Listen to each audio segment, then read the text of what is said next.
কিতাবুল মাগাজিতে এসেছে, উহুদের ময়দানে রাসূল করিম সাল্লাল্লাহু আলাইহি ওয়াসাল্লামকে চতুর্দিক থেকে ঘিরে ফেলেছে কাফেররা। তার প্রতি তীর নিক্ষিপ্ত হয়েছে। হুজুরকে এই তীর থেকে রক্ষা করার জন্য সাহাবায়ে কেরাম চতুর্দিকে দাঁড়ায় গেছে। শুধুমাত্র চতুর্দিক থেকে যে তীর আসতেছিল, তীরগুলো ঠেকাচ্ছিলেন সাহাবায়ে কেরাম তাদের পিঠ দিয়ে। হযরতে তালহা রাদিয়াল্লাহু তাআলা আনহু একা হযরত তালহার পিঠে রাসূলুল্লাহকে হেফাজত করার জন্য ৮০টি তীর প্রবেশ করেছিল। নবীজির দান্দান মুবারক শহীদ হয়ে গেল। মাথার হেলমেট ভেঙে লোহার গোলা প্রবেশ করল। নবীজি জমিনের উপরে পড়ে গেলেন।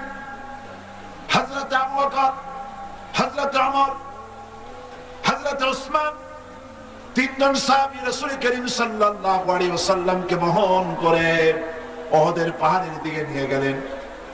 সেই পাহাড়ে যেখানে গিয়ে রাসূলকে আরাম করানো হবে, পাহাড়ের উপরে উঠতে উঠতে একটা জায়গা আছে যেখানে একটা মানুষ কোন রকম শুতে পারে, এরকম একটা জায়গা যেন করা মনে হয় যেন আল্লাহ জায়গা আগে থেকে তৈরি করে রেখেছিলেন।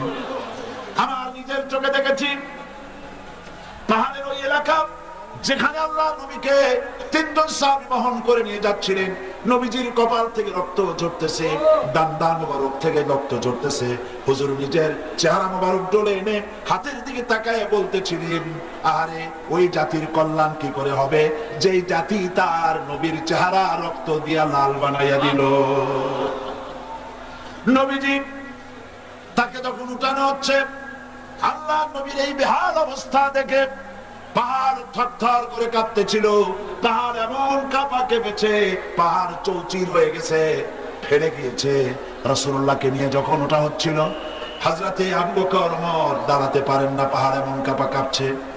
নবীজি তখন বলছেন, উসমুতি ইয়া জিবাল, উসমুতি ইয়া উহুদ, ফাইন্না আলাইকা নবিয়াল্লাহ ওয়াস সিদ্দীক ওয়াস শাহীদাইন।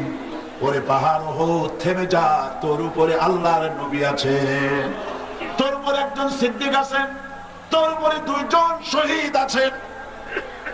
হযরতে ওমর, হযরতে উসমান রাদিয়াল্লাহু তাআলা আনহুমা তারা শহীদ হবেন কবে তার আগে হুজুর ভবিষ্যৎবাণী করছেন, তোমার উপরে একজন নবী, একজন সিদ্দিক আর দুইজন শহীদ আছে, পাহাড় থেমে যা।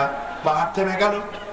নবীজি ইন্তেকাল করেছেন, শহীদ হয়েছেন, এই খবর ছড়িয়ে গেল মদিনায়। মদিনা থেকে একটা মহিলা দৌড়াতে লাগলো।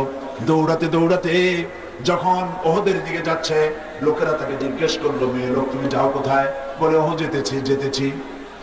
লোকেরা বলছে ওহদে যে কোনো লাভ নাই, কারণ তোমার যে দুটি ছেলে এসেছিল জিহাদের ময়দানে, দুটো ছেলেই শহীদ হয়ে গিয়েছে।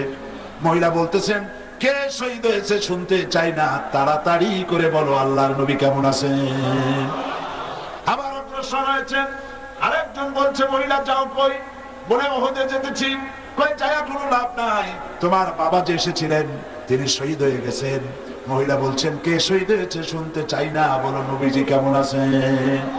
দৌড়ে দৌড়ে নবীজির কাছে গিয়া নবীজির জীবিত চেহারা মুবারক দেখে বলছেন, ইয়া রাসূলুল্লাহ, আমার পিতা মরা শোক, আমার কলিজার টুকরা দুইটা সন্তান মরা শোক সব আমি ভুলে গেছি।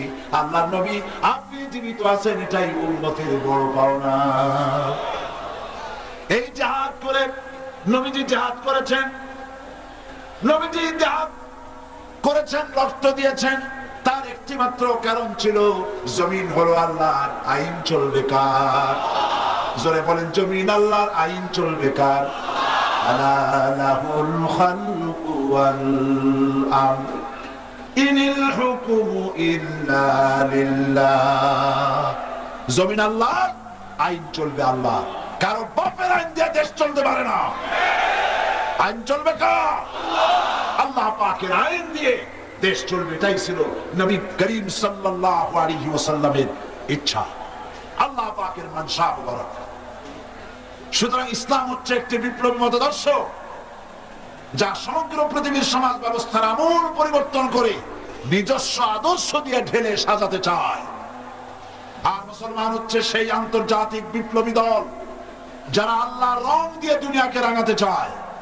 আর এই উদ্দেশ্য হাসিলের জন্য ইসলামী দলের বিপ্লবী চেষ্টা সাধন এবং চূড়ান্ত শক্তি প্রয়োগের নামই হচ্ছে জিহাদ।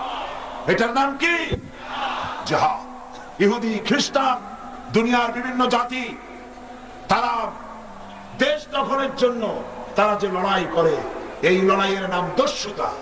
এই লড়াইয়ের নাম কি? দস্যুতা। তারা দস্যু বৃত্তি করে দুনিয়ার ছোট ছোট দেশগুলিকে নিজেদের পদানত করার জন্য চেষ্টা চালায়।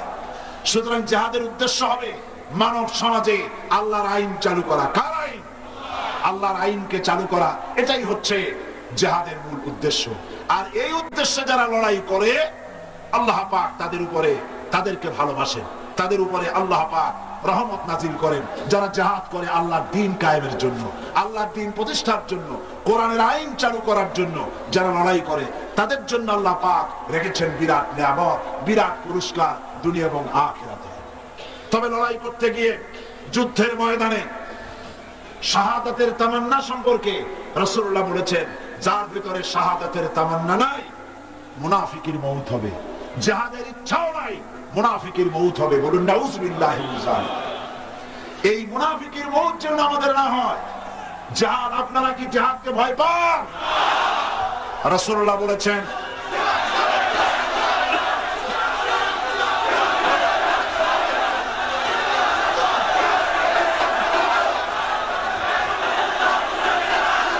রাসূল করিম সাল্লাল্লাহু আলাইহি ওয়াসাল্লাম বলেছেন, রাসূল করিম সাল্লাল্লাহু আলাইহি ওয়াসাল্লাম বলেছেন, জিহাদের ময়দানে যে ব্যক্তি শহীদ হয়, শহীদি মউতের যন্ত্রণা তোমাদের ভেতরে কেউ কাউকে চিমটি দিলে সেই চিমটি কাটায় যে যন্ত্রণা, পিঁপড়ায় কাটায় যে যন্ত্রণা, শাহাদাতের মওতের এর থেকে বেশি যন্ত্রণা কিছুই নয়।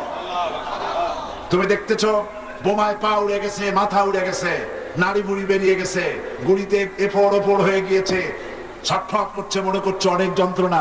না, কোনো যন্ত্রণা নাই। এই মৃত্যু হচ্ছে সব থেকে সেরা মৃত্যু। এই মৃত্যুর একদিকে হচ্ছে দুনিয়া, শাহাদাত হচ্ছে সেতু। এই সেতু পার হলেই আল্লাহ রাব্বুল আলামিনের সঙ্গে দিদার নসিব হয়ে যাবে। হযরতে বুখারী শরীফে এসেছে, বুখারী শরীফে এসেছে, রাসূল করিম সাল্লাল্লাহু আলাইহি ওয়াসাল্লামের হিজরতের পর আব্দুল উজ্জা নামক এক যুবক, 20 বছরের যুবক, এতিম, চাচার কাছে তিনি প্রতিপালিত হচ্ছিলেন।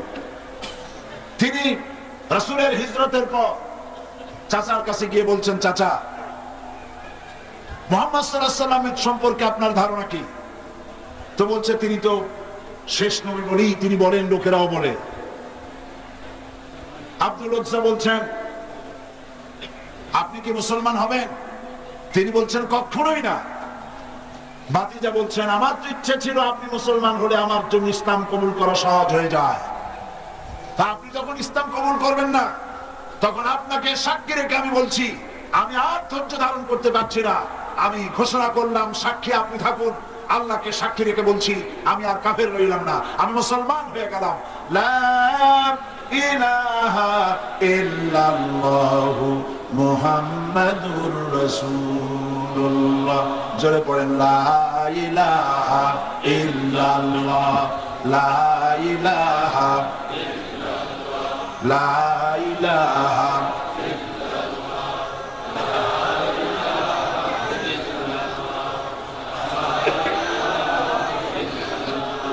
লা ইলাহা ইল্লাল্লাহ মুহাম্মাদুর রাসূলুল্লাহ।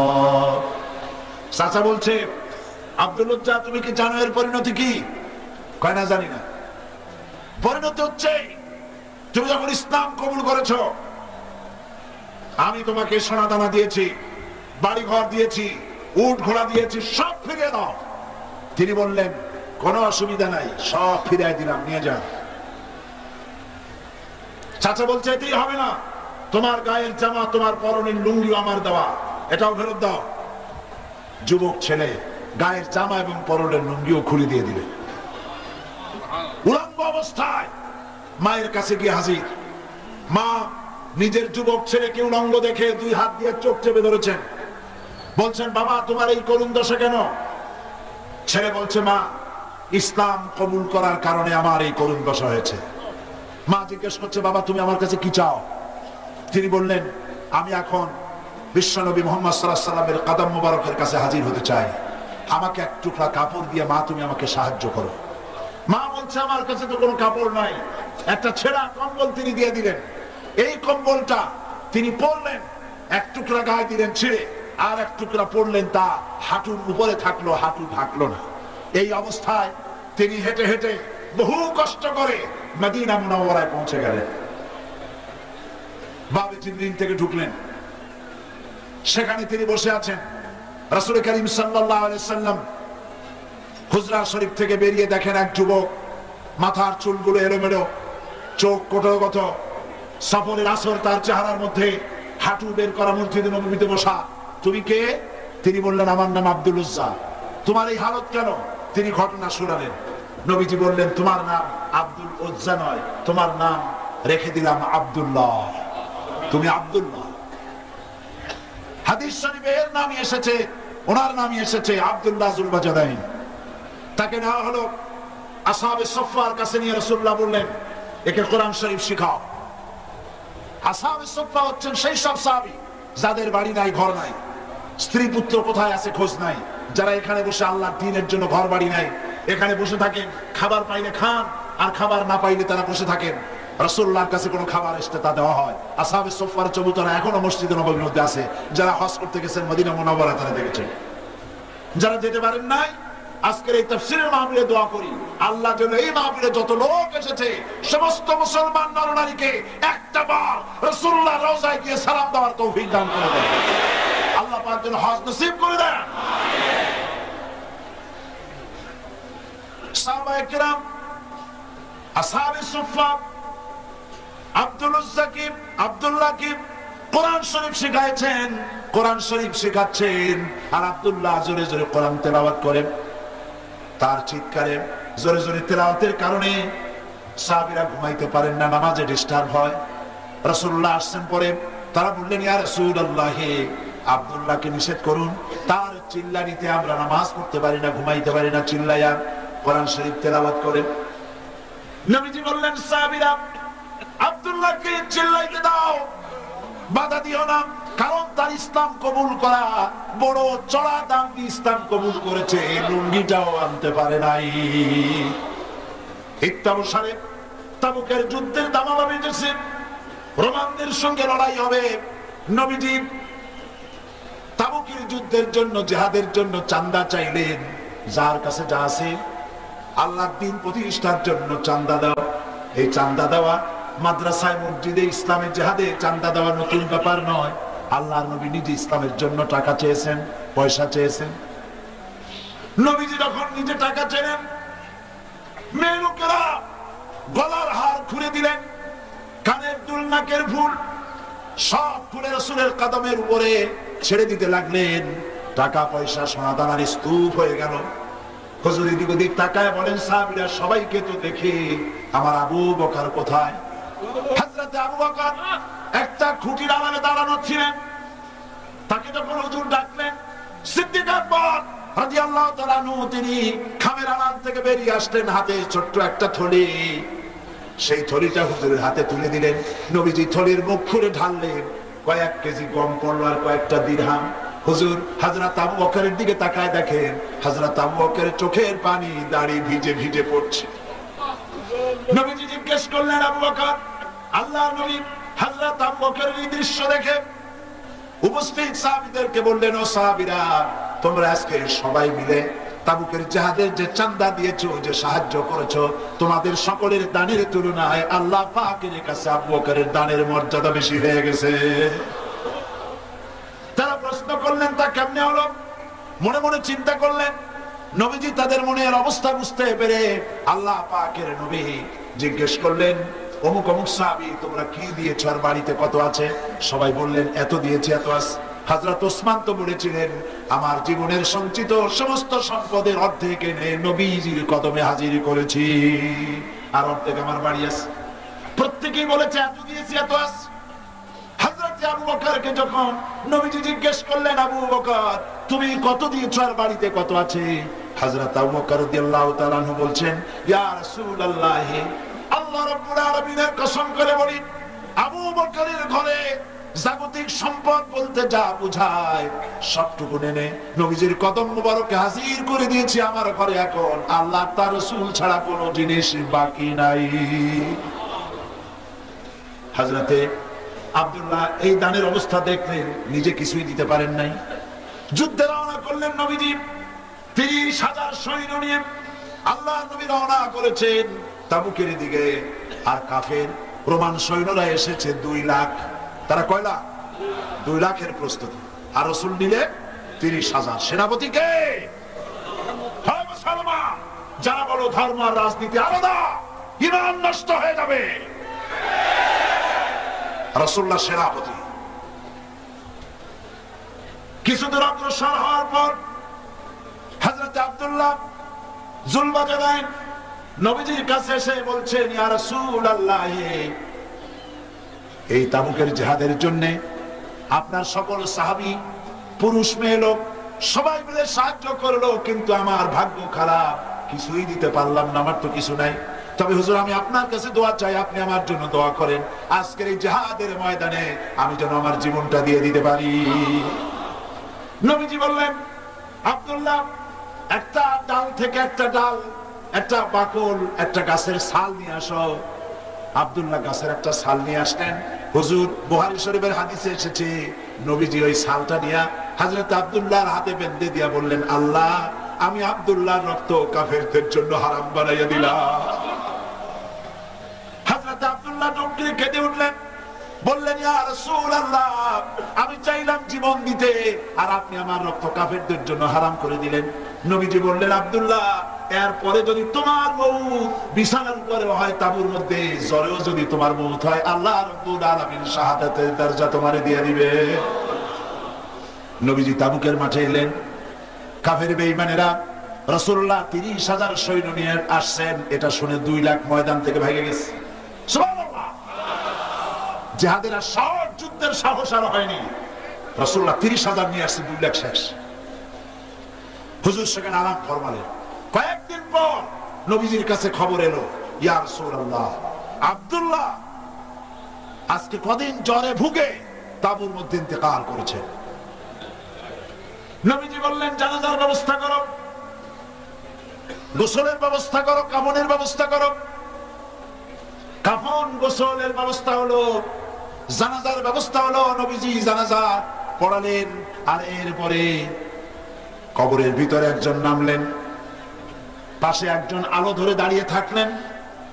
কোন হ্যাসাক লাইট নাই, বৈদ্যুতিক লাইট নাই, কোন রকম করে একটা চেরাগ টিন টিন করে জ্বলছে। গভীর রাত, কবরের ভিতরে একজন নেমেছেন, একজন একটা আলো ধরে দাঁড়িয়ে আছেন, আর 2 জনের লাশ বহন করে আনতেছেন। কবরের ভিতরে তিনি দাঁড়ানো, তিনি বলছেন, ও আমার সাথীরা, তোমার ভাইয়ের সঙ্গে তোমাদের ভাইয়ের সাথে আদব করে আনো, যেন ব্যথা না লাগে, যেন বেয়াদবি না হয়, ধীরে সুস্থে আমার হাতে দিয়ে দাও। কবরের ভিতরে তিনি দাঁড়ানো, তিনি লাশ ধরে কবরের ভিতরে শোয়াই দিলেন। কবরে দাঁড়ায় যিনি আব্দুল্লাহর লাশ নিজ হাতে শোয়াই দিলেন, তিনি আর কেউ নন, বিশ্ব নবী মুহাম্মাদুর রাসূলুল্লাহ। আর যে 2 জনের লাশ ঘাড়ে করে টেনে এনেছিলেন, সেই 2 জন হচ্ছেন হযরত আবু বকর রাদিয়াল্লাহু তাআলা আনহু, হযরত ওমর রাদিয়াল্লাহু তাআলা আনহু। পাশে লাইট ধরে, চেরাগ ধরে যিনি দাঁড়ানো, তিনি হযরত বিলাল রাদিয়াল্লাহু তাআলা আনহু। হযরত ইবনে মাসউদ রাদিয়াল্লাহু তাআলা আনহু পাশে বসে কেঁদে কেঁদে বলেন, আরে আজকে যদি এই কবরে আব্দুল্লাহর লাশ না হয়ে যদি আমার লাশটা হতো, আমার ভাগ্যটা খুলে যেত। নবীজি হযরত আব্দুল্লাহকে কবরের ভিতরে শুইয়ে দিয়ে উপরে চলে এলেন, নিজ হাতে কবরে মাটি দিয়ে বললেন, একটু সরে দাঁড়াও। হযরত আবু বকর ওমর একটু সরে দাঁড়ালেন। নবীজি এবার নিজের 2খানা হাত মোবারক কবরের 2 পাশে দিয়া বলছেন, রব্বুল আলামিন, আজকের মাগরিবের রক্ত পর্যন্ত আমি নবী মুহাম্মদ সাল্লাল্লাহু আলাইহি ওয়াসাল্লাম আব্দুল্লাহর প্রতি খুশি ছিলাম, আল্লাহ তুমিও আব্দুল্লাহর প্রতি খুশি হয়ে যাও। আল্লাহর দ্বীন জমিনে প্রতিষ্ঠার জন্য এইভাবে লড়াই করেছেন মুসলমানেরা, রক্ত দিয়েছেন, জীবন দিয়েছেন। আল্লাহ পাক বলেছেন, সংখ্যায় যদি কম হও, আমি আল্লাহ রাব্বুল আলামিন তোমাদেরকে বিজয়ী করব। ওয়ালা তাহিনু ওয়ালা তাহজানু ওয়া আনতুমুল আ'লাউনা ইন কুনতুম মুমিনিন। কোন ভয় নাই, কোন চিন্তা নাই। যদি মুমিন হও অবশ্যই আমি আল্লাহ তোমাদেরকে জয়যুক্ত করব। তোমরা যদি দর্শন হও সাবের মুত্তাকি, 100-এর উপরে বিজয়ী করব। তোমরা যদি 100 মুমিন সাবের 1000-এর উপরে বিজয়ী করবে। ওয়াদা কার? বলেন ওয়াদা কার? হযরত সাদ বিন আবি ওয়াক্কাস রাদিয়াল্লাহু তাআলা আনহু 60,000 সাহাবীদের নিয়ে পারস্যের মহারাজনগর অবরোধ করে টাইগ্রিস নদীর কিনারে দাঁড়িয়েছেন। রাতের আধারে, অন্ধকার রজনী, শ্রাবণের খরস্রোতা নদী, উত্তাল ঢেউ চলছে। জিজ্ঞেস করছেন, ইসলামের পতাকা এই পর্যন্ত থাকবে না নদীর ওপারেও ইসলাম নিতে চাও? সাহাবীরা বললেন, সেনাপতি আপনি যা নির্দেশ করবেন সেটাই মানব। আমরা এই দরিয়ার ওপারেও ইসলামকে নিয়ে যেতে চাই। সাহাবায়ে কেরাম যে রক্ত দিয়েছেন, কোরবানি করেছেন, স্যাক্রিফাইস করেছেন, আমাদের মা বাবার রক্ত সব সাহাবীদের পায়ের উপরে উৎসর্গ করে দিলেও ঋণ শোধ হবে না। ময়দানে হযরত সাদ বলছেন, 60,000 অশ্বারোহী উষ্ট্রারোহী সেনাবাহিনী আমার সাথে সকলে উচ্চারণ করো, নাস্তাঈনু বিল্লাহ ওয়া নাতাওয়াক্কালু আলাইহি হাসবুনাল্লাহ নি'মাল ওয়াকিল নি'মাল মাওলা ওয়া নি'মান নাসির। এটা উচ্চারণ করো, ঝাঁপায় পড়ো বিসমিল্লাহ বলে দরিয়ার বুকে রাতের অন্ধকারে হযরত সাদ বিন আবি ওয়াক্কাস 60,000 সৈন্য নিয়ে দরিয়া পার হয়ে ওপারে চলে গেলেন। একটা ঘোড়াও হারায় নাই, একটা মানুষও হারায় নাই। বিশ্বকবি আল্লামা ইকবাল, আল্লাহ জান্নাতুল ফেরদাউস নসিব করুন। আমার দেশেরও কবি আল্লামা ইকবাল কবি, আমার দেশের নাস্তিক কবি, যে বলে হজরের আজান শুনলে মনে হয় যেন বেশ্যা তার খরিদ্দার ডাকতেছে। এই নরাধম, এই জাহান্নামের কীটকে জাতীয় কবি, বাংলাদেশের বড় কবি বলে ঘোষণা করা হয়।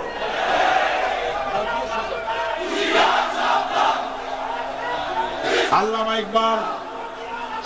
ইকবাল রাহমাতুল্লাহ আলাইহি। আমি তার জন্য শুধু দোয়াই আসে। তার প্রত্যেকটা শের আমার কাছে মনে হয় কোরআনের জীবন্ত তাফসীর হয়ে বেরোচ্ছে। দাড়ি নাই, মুসলমান একটা ব্যক্তি, প্যান্ট শার্ট পরা, কোরআন কারীমের এত বড় খিদমত এবং ইসলামকে আন্দোলন হিসাবে কিভাবে চিত্রিত করলেন, কিভাবে ফুটে উঠল তার কবিতা, আমি অবাক হয়েছি। অক্সফোর্ডে লেখাপড়া করেছেন, পাশ্চাত্যে লেখাপড়া করে মন মস্তিষ্কের এই পরিবর্তন কেমনে হইল? ইসলামের দিকে নাস্তিক মুরতাদ হয়ে যাওয়াই তো স্বাভাবিক ছিল। ইসলামের গালি দিলেই তো বড় বড় ন্যাশনাল প্রফেসর হওয়া যায়, বুদ্ধিজীবী হওয়া যায়। বুদ্ধিজীবী হওয়ার জন্য দুইটা শর্ত, নাস্তিক হইতে হবে, মুরতাদ হইতে হবে, আর মাথায় চুল থাকবে না। ইন্টারন্যাশনাল এয়ারপোর্ট, এইটা হবে মাথা, তাহলে সরকারের কাছ থেকে পুরস্কার পাওয়া যাবে। বন্ধুগণ, আল্লামা ইকবাল, আমি খুব খুঁজেছি কি করে এই পরিবর্তন তার মধ্যে এলো। দেখলাম তার এক কিতাবের মধ্যে তিনি লিখেছেন, খেরা না কর সকা মাগরিব কি দাওয়া দানিশ, খেরা না কর সকা মাগরিব কি দাওয়া দানিশ, সুরমা থা আকা মেরা খাকে মদিনা। পাশ্চাত্যের চাকচিক্য আমার চক্ষুকে প্রতারিত করতে পারে নাই, কারণ মদিনার ধুলা বালিগুলো আমার চোখে সুরমা হয়ে লাগানো ছিল। আল্লামা ইকবাল সাদ বিন আবি ওয়াক্কাসের ঘটনা কি সুন্দর করে বর্ণনা করছেন শেরের মধ্যে। দস্তো দস্ত है दरिया भी न छोड़े हमने, दस्तो दस्त है दरिया भी न छोड़े हमने, बहर जुल्मत पे दौड़ा दिए घोड़े हमने। প্রান্ত শ্রাবণের খরচ্ছাত্রতা উত্তাল তরঙ্গমালার উপর দিয়ে রাতের আধারে 60,000 সৈন্য নিয়ে আমরা মুসলমানেরা আফ্রিকার ভূখণ্ডে কালেমার পতাকা উড়াইছি। সেই মুসলমান আজ পৃথিবীতে 130 কোটি মুসলমানের সংখ্যায় দিক থেকে এত বিপুল সংখ্যা হয়েছে, ইজ্জত নাই, সম্মান নাই, তারা আজকে ইজ্জত, সম্মান, ঈমান সব হারাচ্ছে। হযরত সাদ যখন চলে গিয়েছেন আফ্রিকার ভূখণ্ডে, তাকে সেই জায়গার শাসকরা জঙ্গলের কাছে জায়গা করেছে, এখানে থাকে। তাদের ধারণা ছিল জঙ্গলের হিংস্র প্রাণী, এরা এদেরকে মেরে শেষ করে ফেলবে, খেয়ে ফেলবে।